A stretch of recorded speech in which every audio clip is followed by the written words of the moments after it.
গোলাম,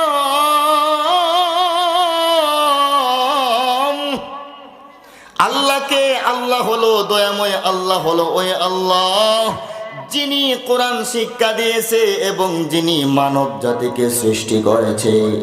দুনিয়ার জমিনে আমরা ভূমিষ্ঠ হলাম আগে, কোরআন শিক্ষা করলাম পরে, কিন্তু আমার মালিক ডাক দিয়ে বলে আগে কোরআন শিক্ষার কথা, তারপরে মানব সৃষ্টির কথাটা আল্লাহ রাব্বুল আলামিন আগে পরে আনলেন।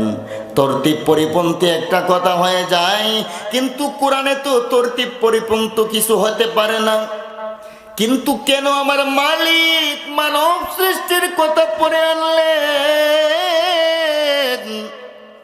কোরআন শিক্ষার কথাটা আমার মালিক কেন আগে আনলেন? এর দ্বারা প্রমাণিত হয় মুফাসসিরিন কেরাম ব্যাখ্যায় বলেন, একটা মানুষ প্রকৃতপক্ষে তখনই মানব হতে পারে, একটা মানুষ তখনই মানুষ হতে পারে যখন তার মধ্যে কোরআনের শিক্ষা আসবে। একটা মানুষের মধ্যে যদি কোরআনের শিক্ষা না থাকে, কোরআন যার ভিতরে নাই,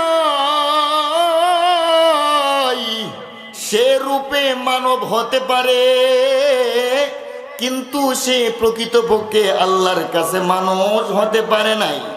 সুতরাং মানুষ যদি হতে হয়, প্রকৃতপক্ষে মানব যদি হতে চাও, তাহলে কোরআনের শিক্ষা লাগবে, কোরআনের শিক্ষা অর্জন করতে হবে।